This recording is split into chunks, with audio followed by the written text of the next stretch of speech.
Good afternoon. Thank you all so much for joining us today. I am here to give you an overview of the NCIDQ exam. My name is Kimberly Woods, and I'm the Director of Engagement for CIDQ, and we are the organization that administers the NCIDQ exam. If you all have any questions after watching this presentation, feel free to contact me directly using the details on the screen here. But with that, we'll go ahead and get started with today's presentation. We do have a special guest that will be joining me at the end of the presentation, Courtney Thompson, who is a graduate from the University of North Alabama and is also recently NCIDQ certified. We will invite her in again at the end of the presentation, ask her a couple of questions about her exam and career experience. To highlight a few reasons as to why NCIDQ certification is so important. First off, it is the industry standard. Our exam is the exam that specifically tests one on their ability to competently practice interior design. Beyond that, it can also serve as a differentiator, especially if you end up practicing in an unregulated state. For example, I am currently in the state of Ohio, which has no regulation in place. Becoming NCIDQ certified is an easy way for me to demonstrate that I have the education, I have the work experience, I understand how to apply building codes, and I understand how to protect the public's health, safety, and welfare. Beyond that, as I'm going out for different job opportunities, it is a great way to set yourself apart from your peers, showing that potential employer that you have taken that next step and are pursuing NCIDQ certification. It is recognized by nearly every regulated jurisdiction in North America, the exception to that being the state of California. They're the only jurisdiction that has a state-specific exam. But otherwise, if you're looking to become licensed, registered, or certified in interior design in the US or Canada, you would need to have passed our exam in order to do so. I've also included some independent quotes there on the screen from ASID and IIDA about a potential increase in your salary that you may see as a result of becoming NCIDQ certified. So a potential benefit you might see on the back end as well. In terms of what we're going to cover today, again, a very general overview. If you're interested in learning more, make sure you go to our website at CIDQ.org. It is the most accurate and up-to-date source of information when it comes to the exam. I should also preface that this presentation is being recorded in August of 2021, so the information that I am sharing today is current as of now. Again, going forward, make sure you reference our website or contact us directly to confirm any questions that you might have. I do want to share some recent news with you all. Both of these changes went into effect this past spring and will be in effect for the next several years, so it is something for you to be aware of. That first item there are the new exam blueprints. So every 5 years, we do a study of the profession called a practice analysis to determine what those necessary skills and knowledge areas are that an individual needs to be competent in to practice interior design. The results of the practice analysis help us to create our exam blueprints, which detail the content areas we are testing on the exams. Again, those new blueprints went into effect this past April and will be used for about the next 5 years until we repeat that process again. The other big change that went into effect in April is specifically with regards to the practicum exam. So now candidates need to be familiar with the IBC, the International Building Codes, as well as a few other relevant codes for the practicum exam specifically. You don't need to memorize them, but you definitely do need to be familiar with them and incorporate them into your studying. For the exam itself, you will be asked to demonstrate your ability to understand and apply the codes to the particular problem. You heard me mention the practicum exam a minute ago. It is one of 3 sections that make up the NCIDQ exam, the other 2 being the IDFX and the IDPX. You do need to take and pass all 3 in order to become NCIDQ certified.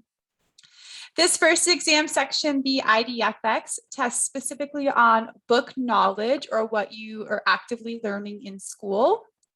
For those of you who are currently enrolled in a bachelor's or master's degree interior design program and you're in your final year, you are eligible to take that first exam section.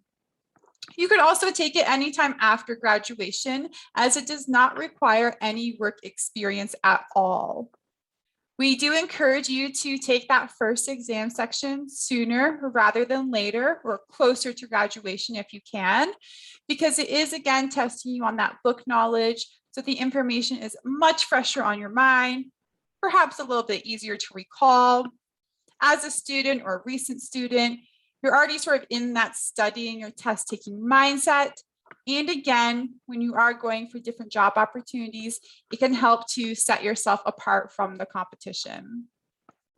The other two exams are the IDPX and the practicum, and both of those do require a minimum of 2 years of work experience, and they are testing specifically on what you're learning through practice or what you're learning in the working world. The first two exam sections are pretty straightforward in the fact that they are all multiple choice questions. The practicum, on the other hand, does have some different question types: hotspot, drag and place, and fill in the blank. And we do have a demo video on our website that I would encourage you to take a look at to learn more about what those questions look like. I've also provided some statistics from the spring administration this year with the passing rate details. This information is also available on our website, as are the pass rates for CETA accredited programs. It's important to note that in addition to your education and work experience, you definitely do need to put in the time and effort to study for the exams in order to be successful in passing them. I mentioned that practicum demo video a minute ago. I'm not going to play it today, but you can see here it's on our YouTube channel as well as our website for you to take a look at. In addition to walking through those 3 question types, it will also give you a better understanding as to how the information is actually displayed within the exam platform itself. So you'll be able to see the different tabs or resources that are available up here at the top of the screen with information that you might need to reference during the exam.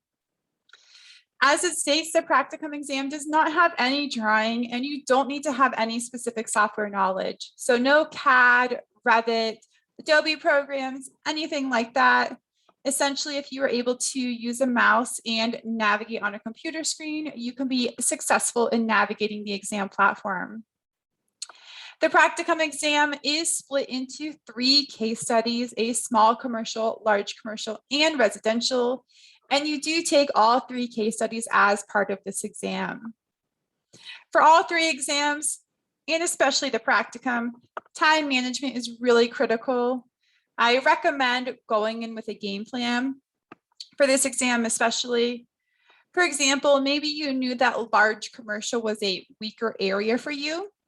So you could go in planning to spend 2 hours on large commercial, 1 hour on small commercial, and 1 hour on residential. Maybe when you got in the appointment, not quite how things would go, but you don't want to be 3.5 hours in and still working on that first case study.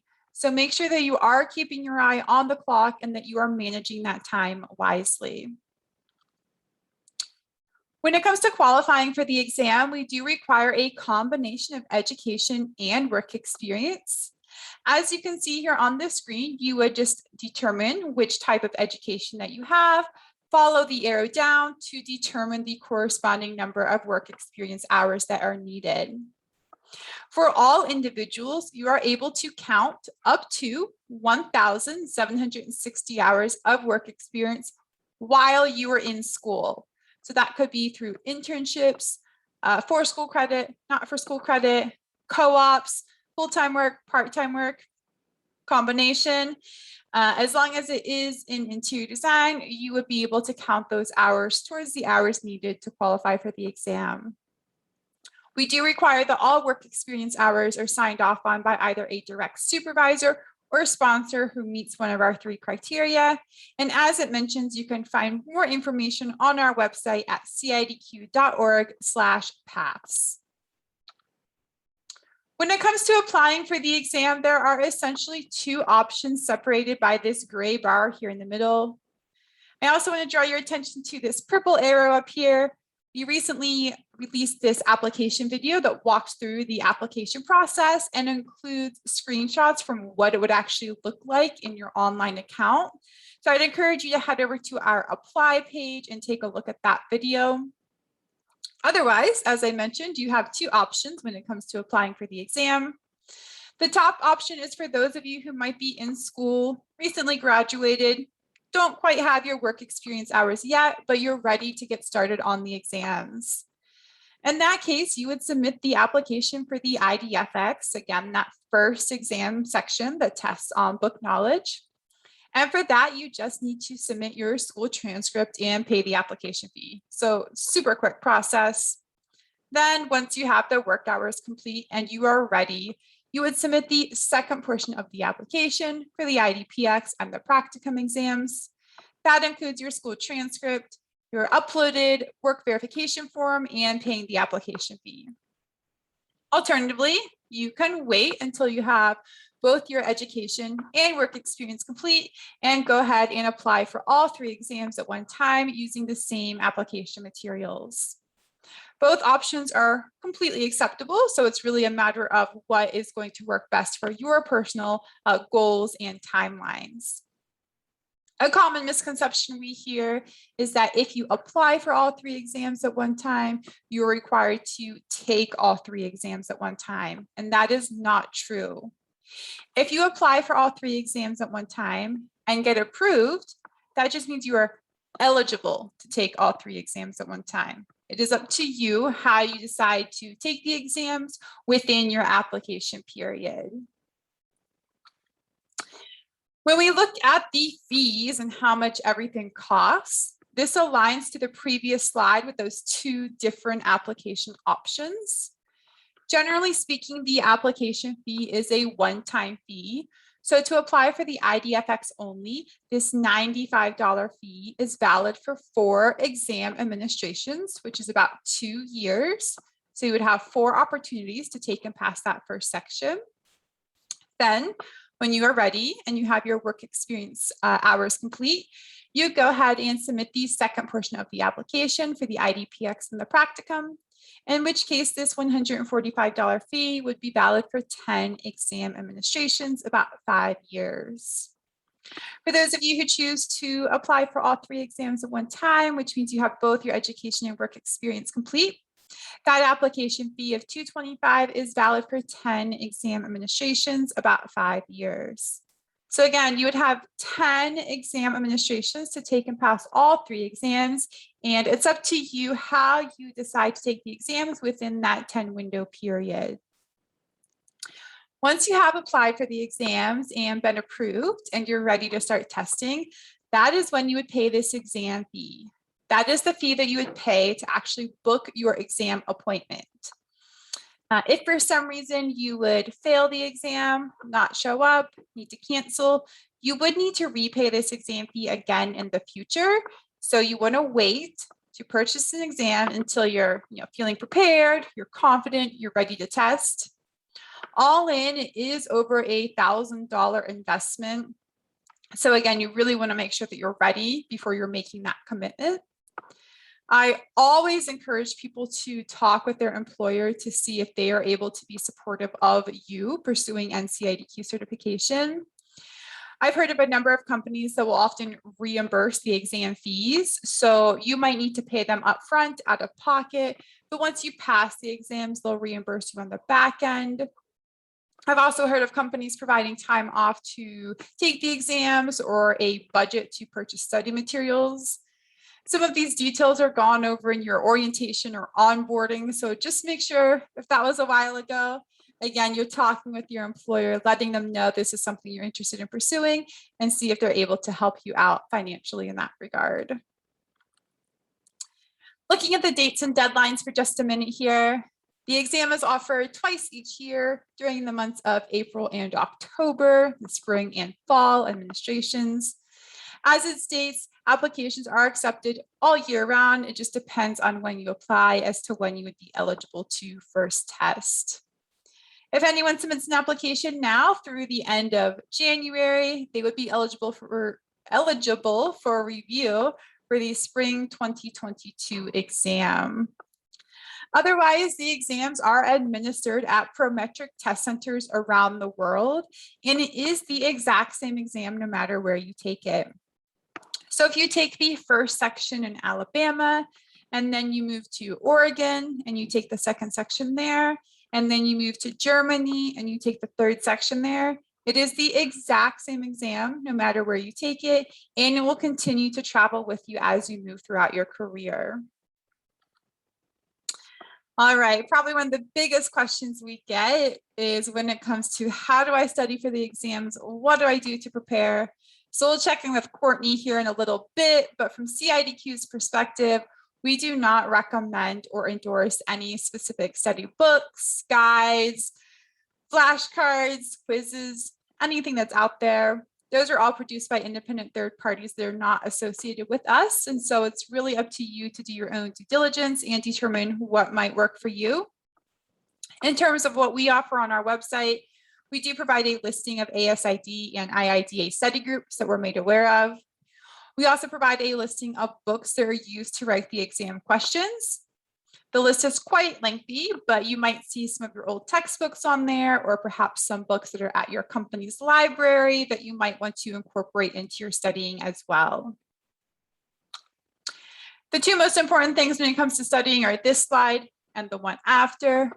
No matter what you are using to prepare for the exams, please make sure you come back to our website to download the current exam blueprints.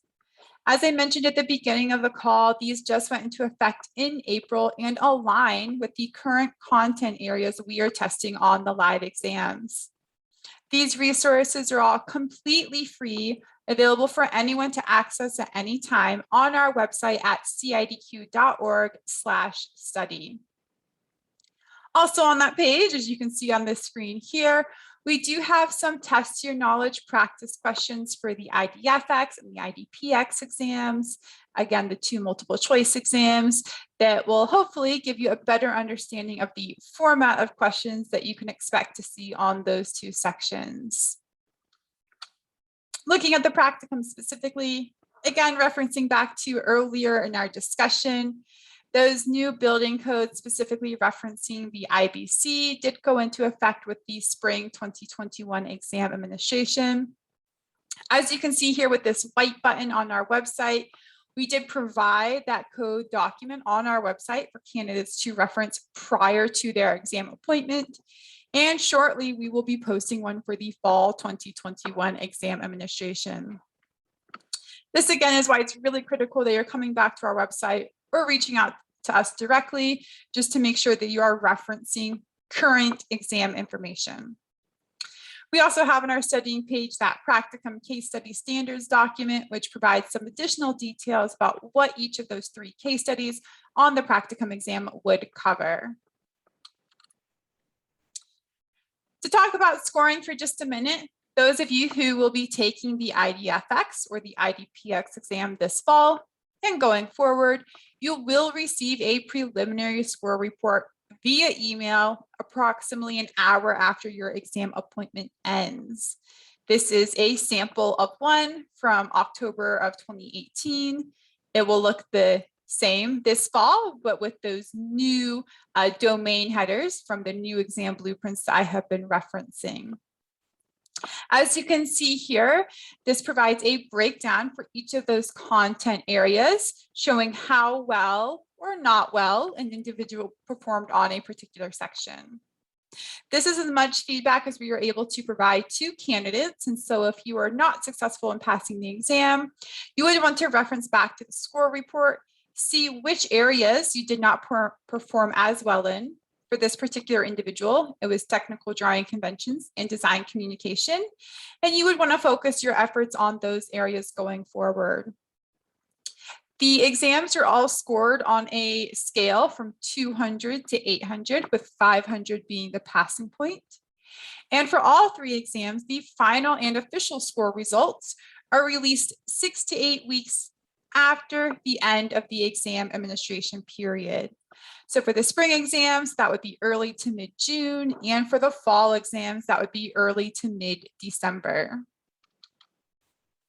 To wrap everything back to the beginning of the call in terms of why certification matters, becoming NCIDQ certified is just going to open up the doors and opportunities that you might be able to pursue in the future.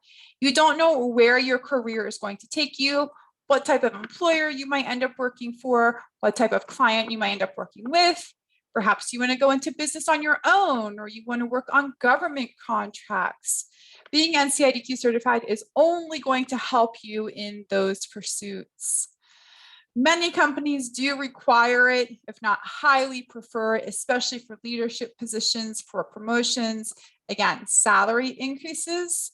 So just some other things for you to think about why it might matter for you to become NCIDQ certified.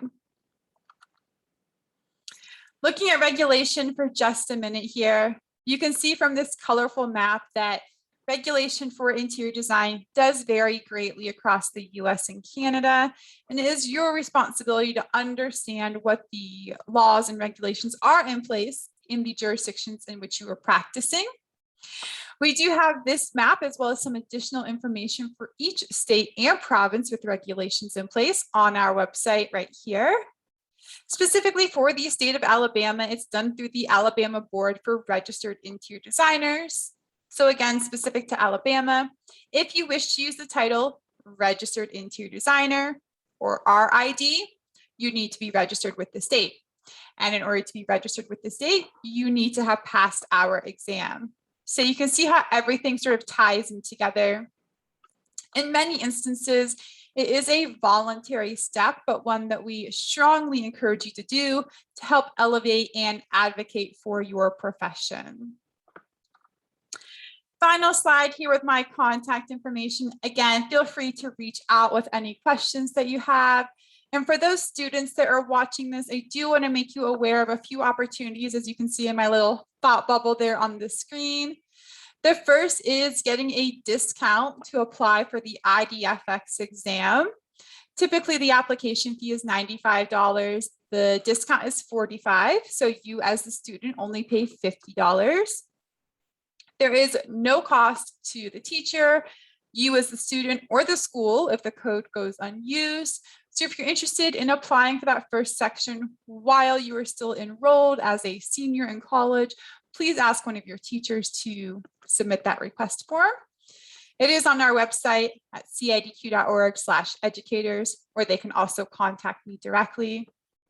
Another opportunity is that we do allow educators to request a set of IDFX practice questions that can be used with students in class to better familiarize you as a student with the types of questions and the format of questions that you can expect on that IDFX exam section.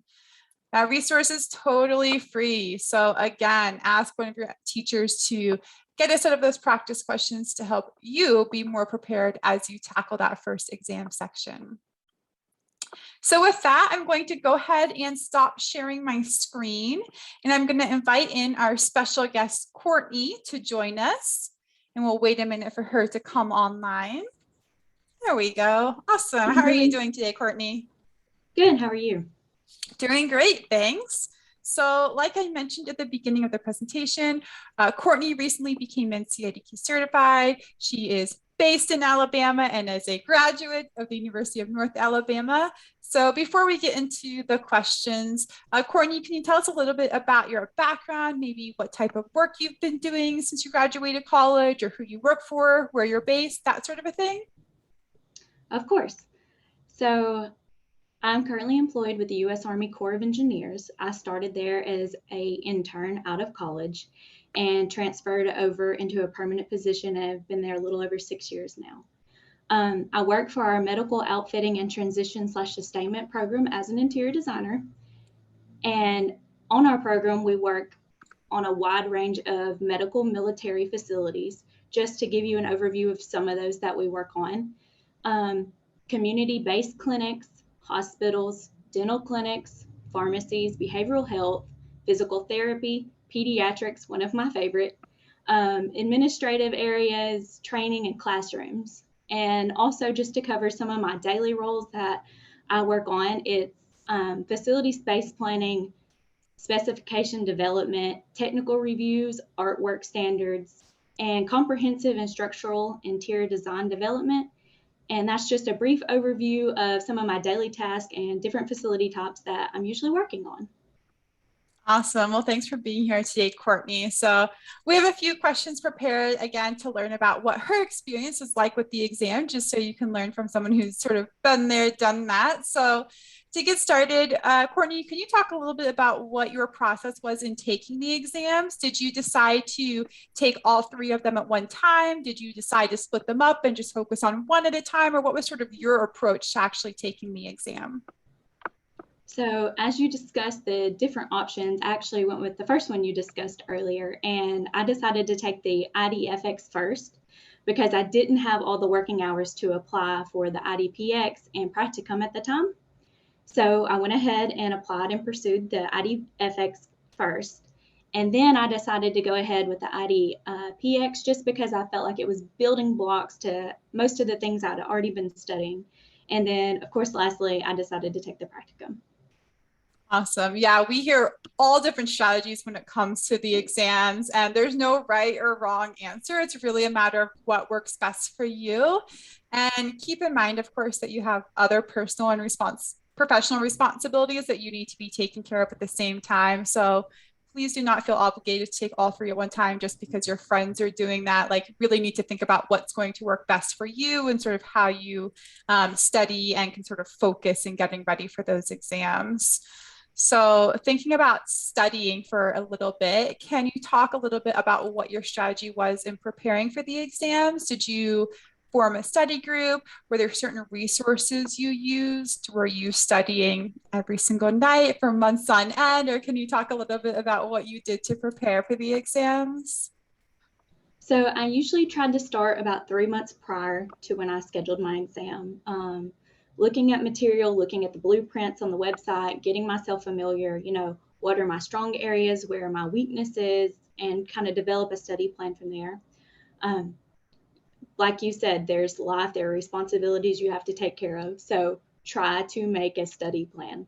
For me, it didn't happen every night, but I tried to make it a regular daily thing as most as I could. Um, as far as study material, for the IDFX and PX, I used the David Kemp Ballast flashcard sets. Those were a very strong tool for me, especially as far as covering, because it's a lot of material that you need to go over. And for me, that kind of helped break it down. I also did use the Interior Design Reference Manual. I read the book front to back, but the flashcards helped me break the book down into easier sections to manage. For practicum, I actually used Q Practice.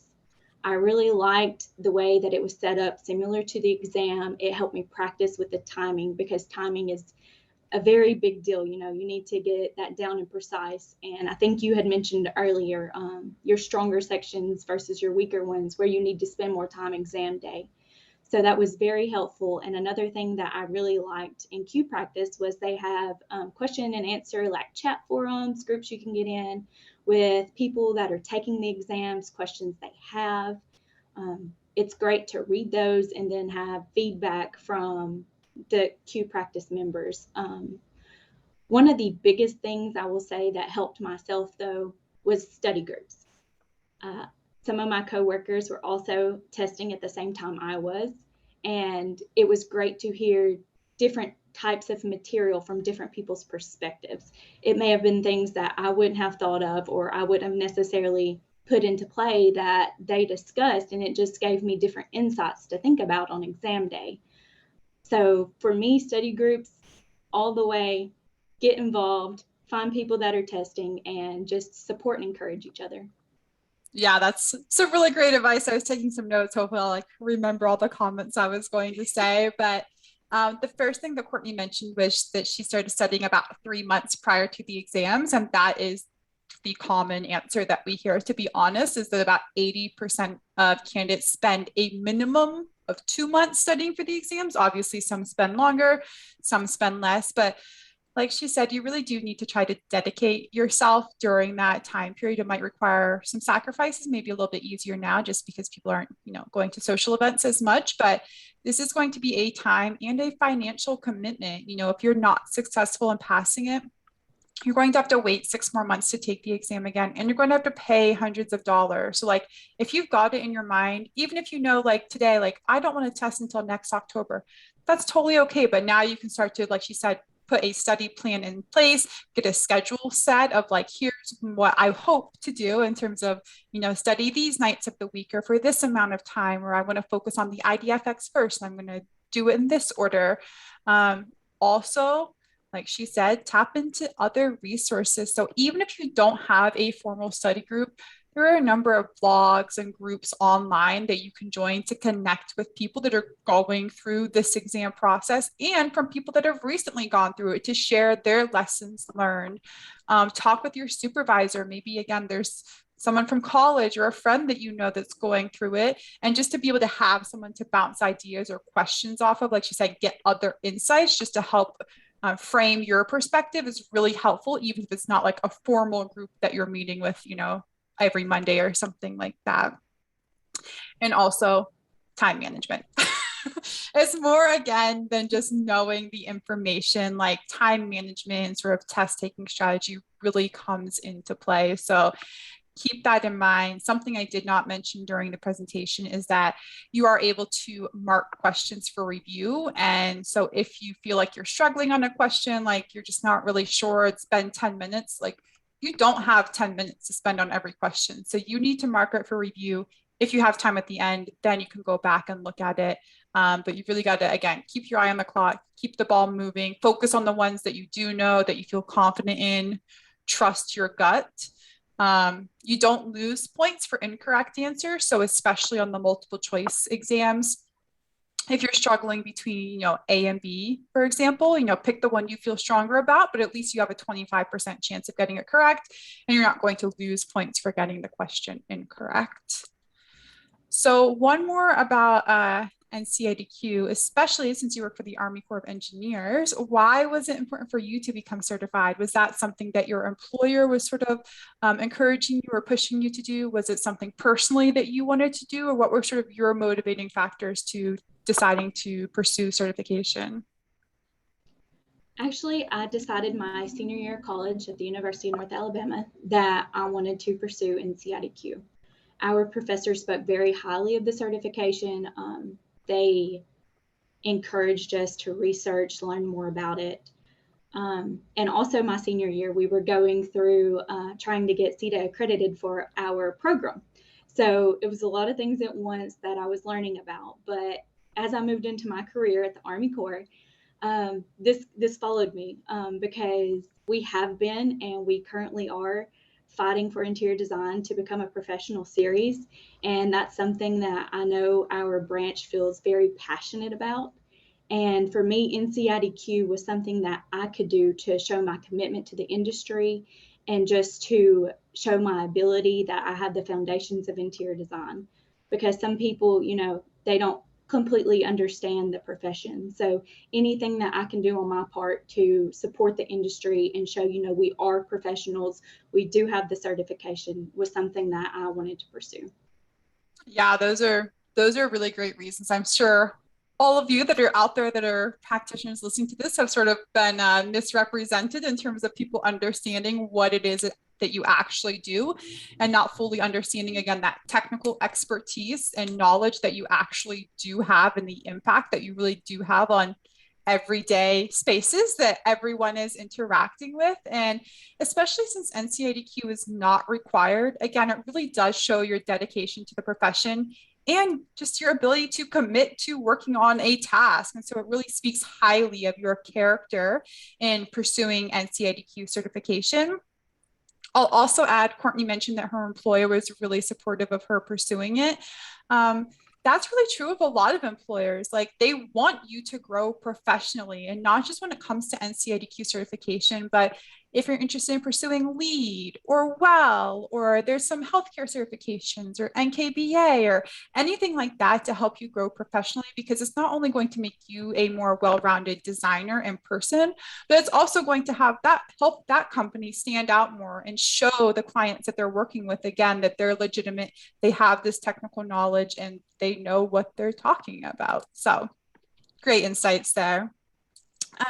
Maybe one that I did not send to you ahead of time, but since you shared it at the beginning, you mentioned that you interned for the Army Corps and then now you're working there full time as an employee. So some students might be interested in sort of transitioning their internship to a full time employment with that employer as well. Do you have any tips or any insights as to how you sort of made that transition? Was it something that you brought up to your supervisor that you really enjoyed working there and you saw a future there, or did they approach you, or what was that conversation sort of like? It was kind of both-sided, but as far as advice, I was very open going in. We have actually 3 different programs in our interior design branch, so I was very open to different types of design I wouldn't have necessarily saw myself getting involved with. For example, right now I do healthcare. I would have never thought coming out of college that that's what I would have been passionate about and love, but I do. So just very open, working on different teams, doing different types of work.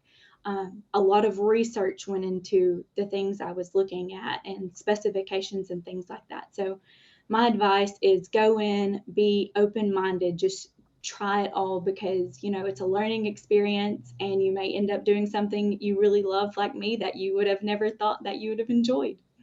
Yeah, that's so true, especially if you are able to get those internship experiences, like that really is the time to try out different companies, different areas of design. There's no, one size fits all. And I've certainly heard from a number of people that, they went into it and they wanted to work in this particular area. And when they worked there, it's like, oh gosh, I don't like this. Like, we need to change course. So like Courtney said, try to keep an open mind. And a lot of it comes down to the employer that you're working for and their company culture.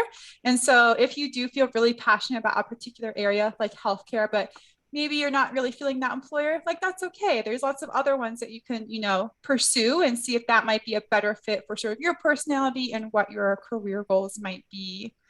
So maybe one final question just to wrap up here, Courtney. Separate from the internship and separate from the exam, now that you've been out there working for 6-ish years or so, do you have any other career tips that you might want to share with the audience in terms of lessons that you've learned and have taken with you? So one of my things that I've really had to learn in the industry is working with different types of personalities.